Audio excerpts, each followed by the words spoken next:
Hello and welcome back to another Circle Food Tour powered by PNC Bank.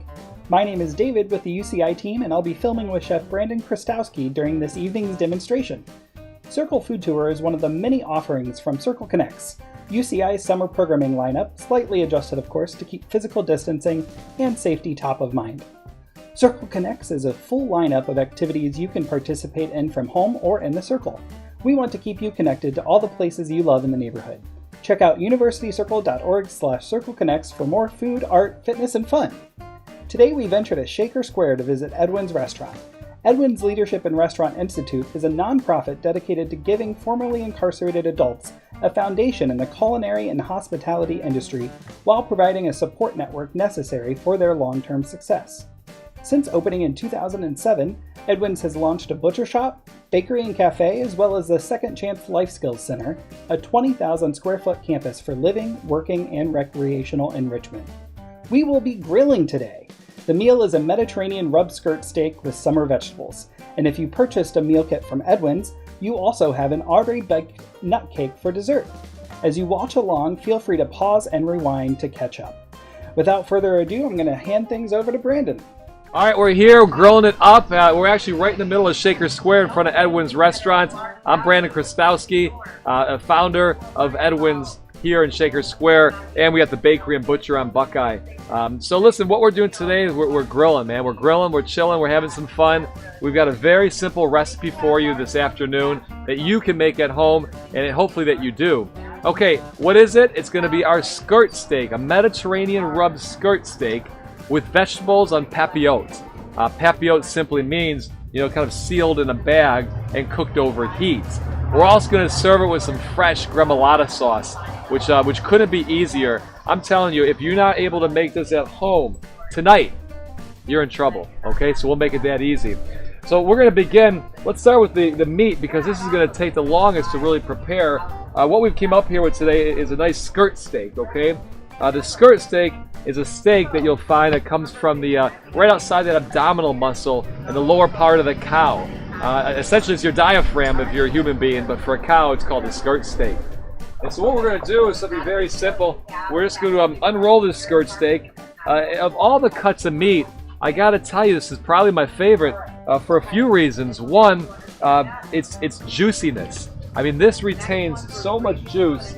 And look, we rolled up here. We rolled up here like a little pinwheel, huh?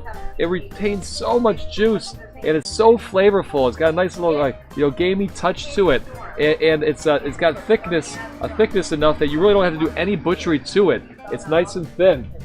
The only thing I like to do really is take it and cut it thinnest part from its thickest part, which is right about here.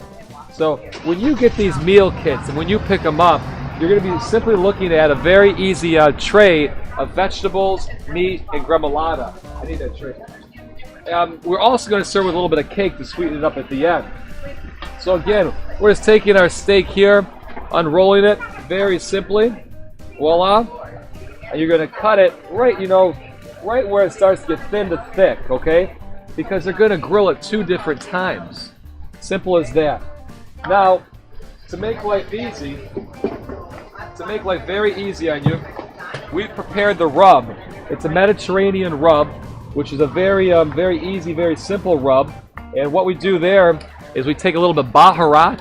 Baharat is a spice from Turkey, and it's blended. Well, actually, all over the Middle East, it's blended with things like cumin, a little coriander, some paprika. And we mix that with a little bit of our salt and pepper, and we call it our Mediterranean beef rub.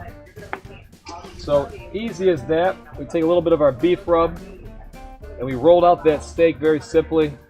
We're going to season it pretty generously, okay? Remember, although it's a thinner piece of meat, the skirt steak, it does have some thick points to it, so you want to penetrate all that wonderful beef. And we're going to put it right in the grill. Now, before you grill, a lot of you know this, I'm probably preaching to the choir. Before you grill, I always have a towel that I use with a little bit of oil, canola oil, vegetable oil, something simple, and just rub your grill to make sure it's nice and clean, You don't want yesterday's dinner on there. Now, Chef, obviously, those that purchase the meal kit's going to have the steak the skirt steak nicely selected for them in advance. If you're buying a skirt steak in the store, what are some characteristics you're looking for?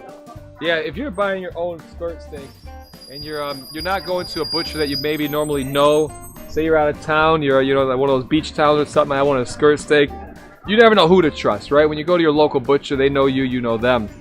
What you're gonna look for is one, the bright fleshy color. You want a nice red color. You don't want something dark purple or old. That's what you don't want the old.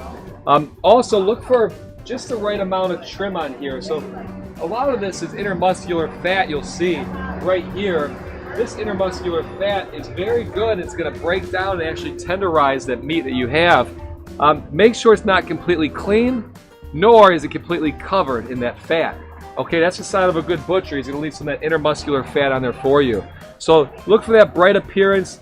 Look for some of this intermuscular fat to be left onto it, and make sure you see it in that nice, rectangular strip shape. All right. So next, we're gonna let that grill, and once we let that grill, while we let that grill, we're gonna prepare the next phase of this meal kit. So again, your meal kit, I mean, look how easy this is. You're gonna come right over to the EDWINS Butcher Shop, and you're gonna get something like this. All right, minus the pan, obviously. You're gonna get a kit like this. You got your wonderful skirt steaks, cryovac. Hey, if you freeze them, maybe dinner gets postponed, you can freeze it very easily in this airtight bag. You're going to have the gremolata, which I'll show you shortly, and your vegetables here on papillote. Okay, so it's that easy. Okay, you take it, you shove it over to the grill, over to the party, and you're good to go. All right, next, what we're going to do is we're going to make this wonderful papillote. So there's two types of things in France. Is a papillote, which essentially is something cooked in a bag or a vessel, right, on papillote. And there's paupiette. Paupiette is where you wrap it, oftentimes with a potato, or you wrap it with something. This is papillote, not paupiette. Okay, so what we're going to do very simply, we're going to have our aluminum foil here. Many of you have this at home. If not, if you're not using the grill and you're using your oven, you could even use a wax paper, okay? But this is probably the most stable of it all. At the restaurant, we use parchment paper, which is a very thin white paper. So we're going to take that, kind of find our center line right there, and we're going to simply put our vegetables in there, okay? It's going to be easier. This couldn't be easier at all. Meanwhile, that steak's grilling. I can hear it. I can hear it sizzling. I can hear it doing what it should be doing.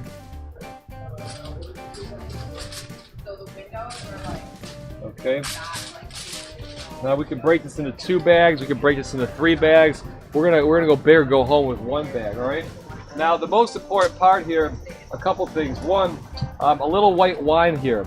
You want to put a little white wine inside this wonderful bag of vegetables. Okay. Just a little white wine. So as it steams, it's gonna add a little bit of flavor to it. You're gonna obviously want to season it with salt. Okay. And a little pepper. Right. Hey, look, if you want to throw some of your Mediterranean rub in there, go right ahead.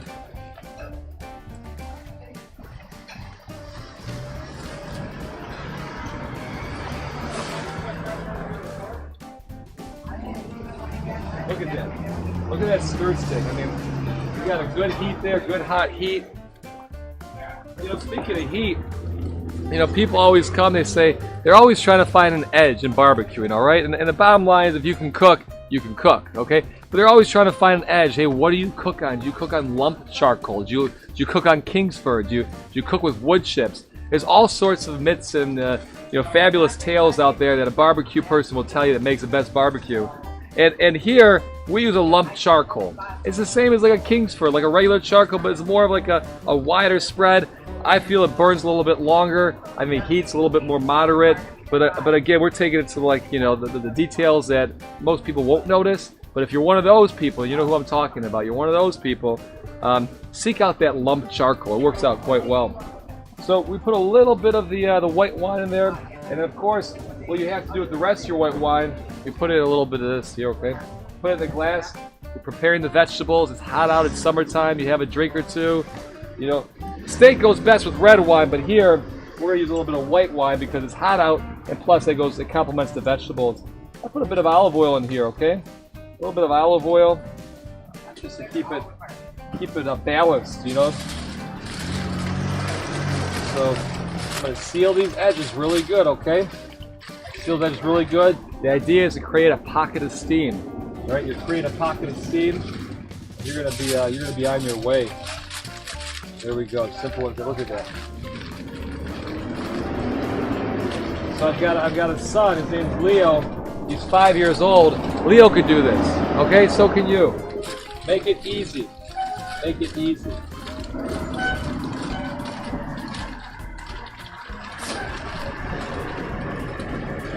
There you go. Nice and sealed up.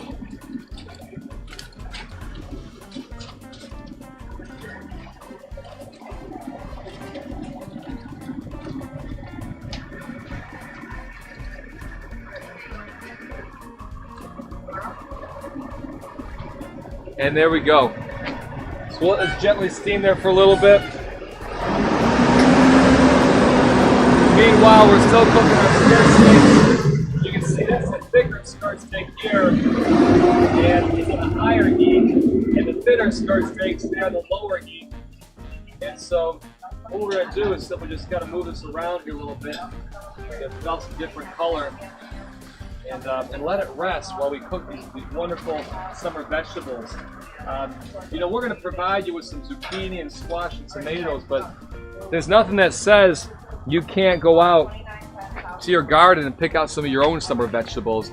Put some green beans in there, you know?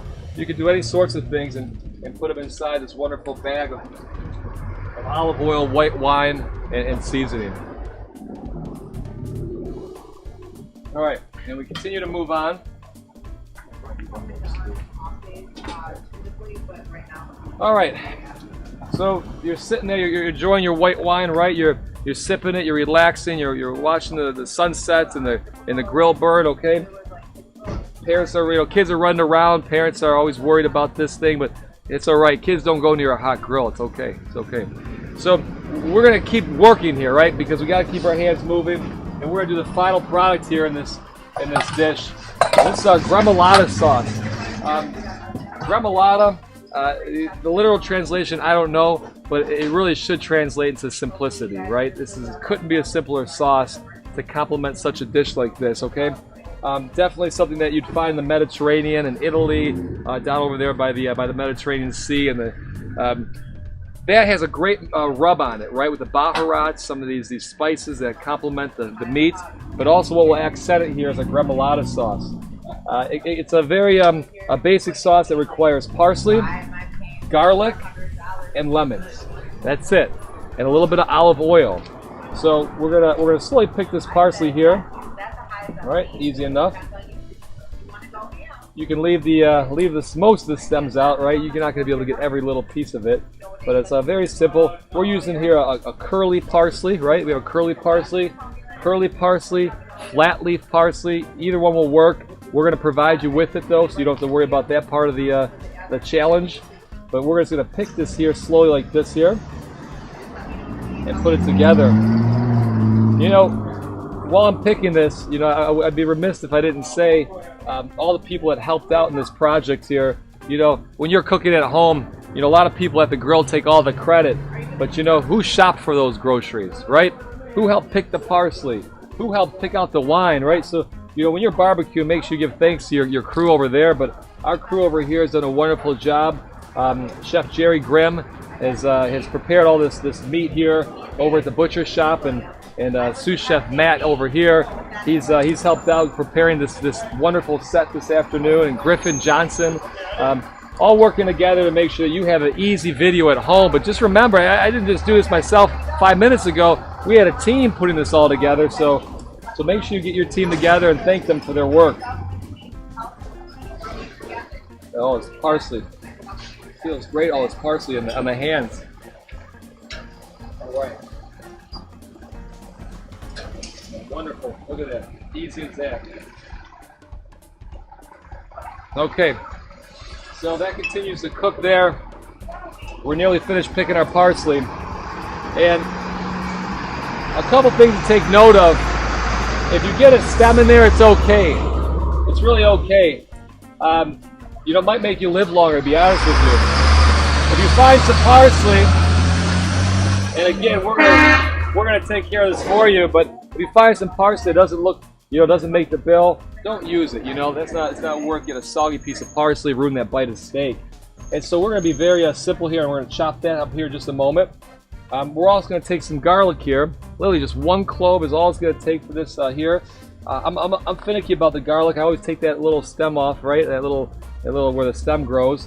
All right. I'm also going to split my garlic. Now we're going to provide you with some cut garlic, so you may not have to worry about this. But I take that center piece out. When I worked in France, you know, I was a young person in France. They always put it to me. They always made me work harder. They made me clean all the garlic out, and I said, I don't mind. You know, it works on your knife skills, but there is a bitterness inside the center of that garlic you want to remove. I don't like the way that tastes. I don't care for it.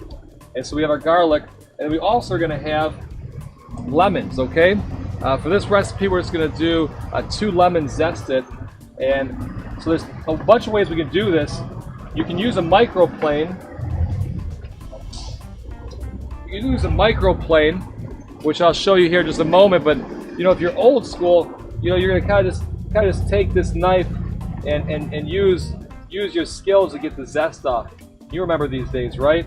And if you have a little that white pith on there, you're going to simply take it off like this. Now I'm showing you this just to show you how much work our young chefs are doing to take care of you, because when you get this kit, you're going to have this already chopped up. Okay, it's going to be that simple. But you can just take your wonderfully sharp knife, take it across like that, and again, if you have a little bit of white pith on there, it's quite all right. There you are. Thank you, man. Okay. I'm going to show you 2 ways to do this here. This is the first way, right? The first way. Oftentimes this will require some stitches. You know, people always cut themselves with this part of it. All right. So, you know, very simple. You just take that pith away. You're careful with how you do it. Careful with how you do it. Yeah, stitches are not good in barbecuing. Okay.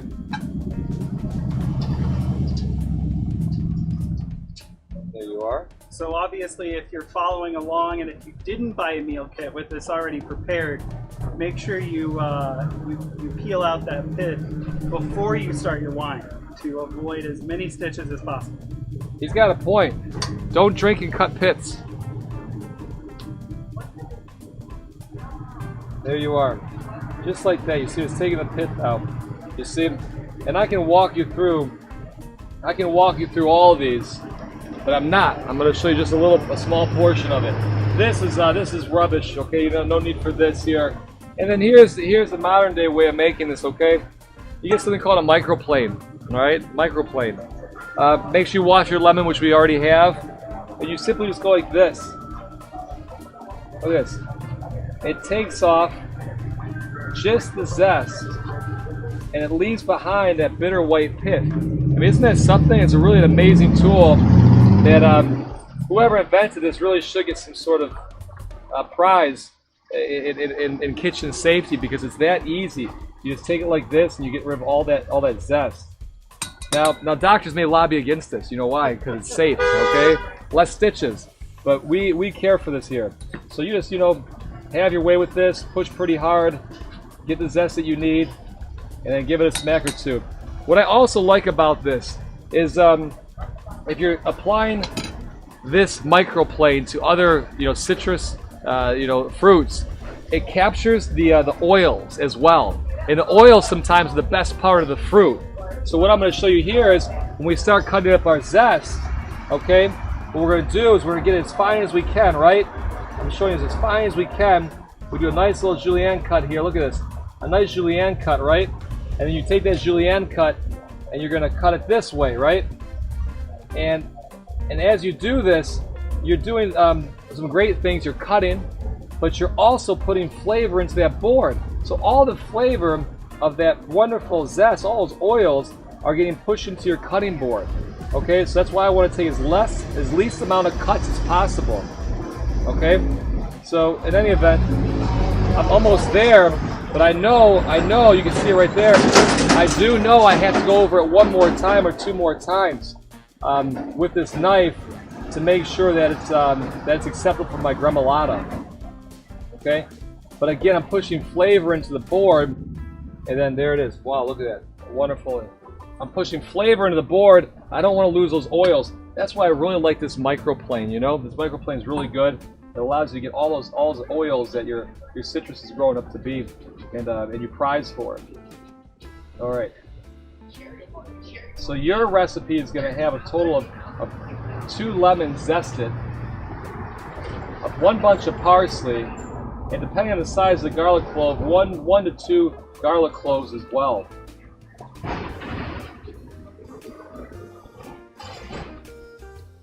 There we go. Clean out that zest right there. Okay. And the same thing with the garlic. I don't want to put my flavor into the board, so I'm gonna tread lightly, but I'm gonna cut this garlic here pretty thin right there, and pretty thin right here. And my goal is to do as less cutting as I can to this board. And when I cut it like this, look how fine. I'm using the back of the knife. It's an old trick I learned over at Charlie Trotter's in Chicago. That chef really, he did a lot of things to me, but this is one trick I always was thankful for, because I get a lot more detailed into it. But look at that, look how fine you can cut this, and then when you come across your last stroke, you're already there. Look at, you're already there. You don't have to pass that knife through again. You see some people, I know my mother, great chef, she's a, our home cook, I should say, she was great at home. But I tell you, she would beat that cutting board for hours, cutting. And Charlie Trotter says, hey, if you just, cut it kind of small to begin with, there's not much cutting involved. So there's tricks to save you time, to save you flavor. But there we go. We have a wonderful, minced parsley, minced garlic there. And then again, we're going to bring it home with our parsley. And this one, you try your best, but it gets kind of hard. You're not going to stack each leaf up and cut it, right? We're not going to be here for 3 days. It gets dark in Shaker Square, okay? So we're just going to cut it up really simply. I'm looking for a rougher chop. I don't want like a real fine mince. Meanwhile, our wonderful skirt steak is resting. It's really important to rest your meat, keep it in a cooler place, and let it rest and let those bloods and juices settle. The vegetables are cooking, and we're making our gremolata, drinking a little bit of white wine. And what could be better on a summer night?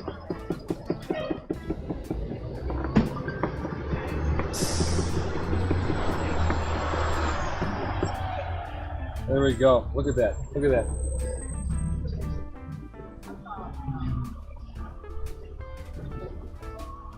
We make this easy on you. And then I do a little extra virgin olive oil. That's something I really enjoy in my gremolata. Traditional maybe not. But you know what? Look at that. That looks great. Just a little bit of, look at that. It's gonna be a nice little compliment to our Mediterranean rub steak. Okay, so at home, another thing is we're going to prepare a lot of this for you. You don't have to do much of the cutting, much of the work. But at home, when you're cooking, it's a lot nicer when you don't have to do as many dishes. We do things like this. Maybe we'll flip a board over so that we have a clean side. One side we use for the vegetables. At home, I don't like to do a lot of dishes. I want to keep it tight. I want to keep it clean. And so it's a perfect time for us to take our skirt steak off the grill and slice it up. And by then the vegetables should be ready. Okay? So let's do just that.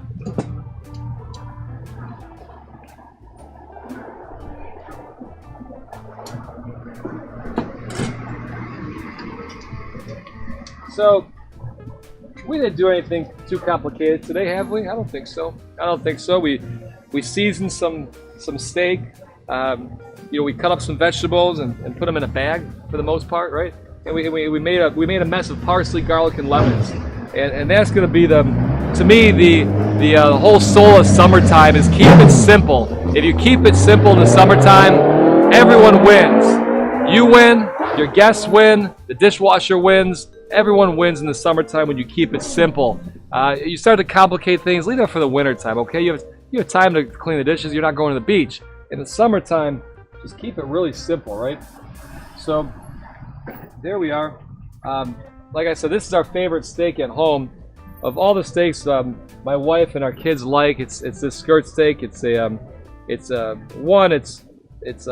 and it's flavorful. It's easy to eat. It's easy to work with. You know, I'm not doing too much. I'm unrolling it, throwing it on the grill, and so we're gonna cut it up here. You can cut as thin as you want. You can cut as thick as you want. You know, I prefer a cut like this. Make it easy, right? Look at that. So depending on how much wine you've had, is probably depends on how thick your cut is. Okay, you don't want to cut like this, though. Okay, it's unacceptable. But you know, a cut like this will work. Cut it like this. I prefer it nice and thin. You know, it's kind of fun. It's kind of fun. You know, everyone can enjoy it. You know, we cooked it really nice there. Still a little blood still a little blood inside that steak. You got a nice medium, some parts mid-rare. You know, the thinner piece might be a little bit more medium well. I'm going to check on our vegetables here. Oh, they're looking nice, I'll tell you. They're looking nice. We're almost there. So, letting your meat rest is an important part of grilling. A lot of people say, wow, it's so juicy, it's so tender. Well, you know, that's part cow, you know, part the chef. The cow's going to probably dictate the most on your beef, right? If you have a filet mignon, it should be tender, unless you really over grill the thing that's hard as a rock, right? But if you do your part and respect a great cut of meat, you should be all right. But just don't forget to rest it. Resting it allows the juices to spread evenly, maintain that moisture. It also lets that cook finish properly. So when you cut it, it's a nice pink. It's not like a juicy, you know, bloody rare. It's running all over the place. So make sure you rest your meat, you know, 5-10 minutes at least, depending on how big your cut is. But these I would rest for at least 5 minutes after you cook them. You know, we had on a portion of the grill where there was no heat. But there it is. I'm not cleaning up too much juice on the bottom of this here. It looks very good. So, you know, you can get as fancy as you at home as you want. You know, these are the plates here from the restaurant at Edwin's. I could also show you a paper plate. It's going to taste the same, right? It's going to taste the same. As simple as that. You know, you want to put your steak down there. You know, you put your steak down. We're going to service. Again, this is enough for 4 people, right? This is just one portion we're going to make. We're just going to make one portion. I like to take this gremolata. Right? Take this gremolata and have a little fun with this gremolata. You put it on top of your steak. You're almost like a chimichurri of sorts. Look at that. Very easy though, right? Look how easy this is. Look how much fun we had today, right? We had some wine, we had some grilled steak, and now we're going to pull our vegetables off. We'll see where they're at right now. Let me go. One more steak.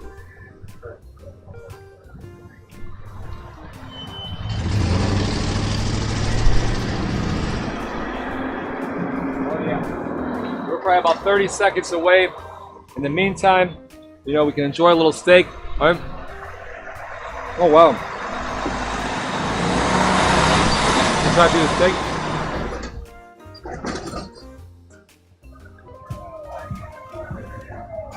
Look at this, even the camera team's eating. So moist, right? It's so moist and so easy. I mean, I love this, and it's an affordable cut of meat.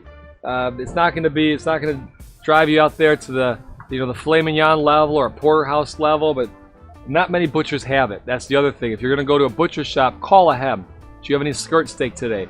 Can you order me skirt steak? The point is, not all that common, but very good. All right. So the last part of this is, of course, our vegetables.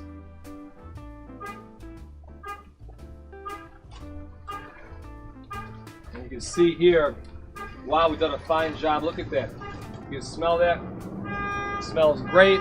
If you want to put some herbs in there, give it a shot. If you want to put some herbs in there, you can put some thyme, right?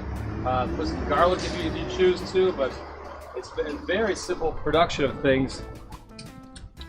It'll just take, and right there we season it properly beforehand. Look how fresh those vegetables are. You know, exactly what you want in the summertime. Simple, seasonal, easy. You know, I tell you what, yeah, it's red meat. You should have a nice glass of red wine with it, but I tell you, I'm not disappointed in what this Chardonnay's done. You know, if you're a Chardonnay drinker, you know, get a bottle of Chardonnay, a nice oaky Chardonnay that will stand up to some of this here, and you're on your way. Look at that. Now you've got yourself a meal. Now, ladies and gentlemen, it wouldn't be a complete meal without a steak and cake, right? A steak and cake. Keep eating, keep enjoying life, all right? Don't worry about that. That exercise bike will always be there. It's probably made out of stainless steel. It's got a long shelf life. But in the meantime, enjoy your summer. Have a little bit of our grilled skirt steak, remoulade, vegetables on papillote, and a bit of our cake here from the EDWINS Bakery as well. So, Brandon, what are the hours of the butcher shop right now? The hours of the butcher shop, I would say nothing adjusted. We've opened longer. Business as usual? We've opened longer because we know people want to eat and they want to get some good product. You know, we're open 6 days a week. We're closed Monday. Sunday hours are abbreviated. Definitely check online, but you know, we're opening up at 11 o'clock every day and shutting it down, you know, 6 o'clock in the evening. So you have a pretty wide gap during the week. And then the weekends, obviously, it's abbreviated. 10 to 2 on a Saturday and 11 to 5 on Sunday. So check us out. We're there. We're there. Any tips for leftovers with steak? Yeah, leftovers with steak, I would say, well, don't. All right, eat them that day. There's nothing better than a freshly cooked steak, right? It's juicy. It's so flavorful. It's so tasty, right? But if I have one leftover dish I like, making fajitas and tacos, right? Take that meat, you know, saute, just warm it up, with some additional seasoning, and then putting that in a taco or a fajita, wrap it up, easy as that. If you're talking bigger cuts of meat that are left over, you can slice it like a roast beef sandwich, right? Why not? Roast beef sandwiches are good. This one, not so much. I would probably repurpose this as a fajita. Thanks. Well, thank you so much for tuning in for another Circle Food Tour powered by PNC Bank. We'll be back in 2 weeks with Chef Tawana Williams at Pearl Flower Catering. We hope you enjoy this meal and enjoy the rest of your weekend.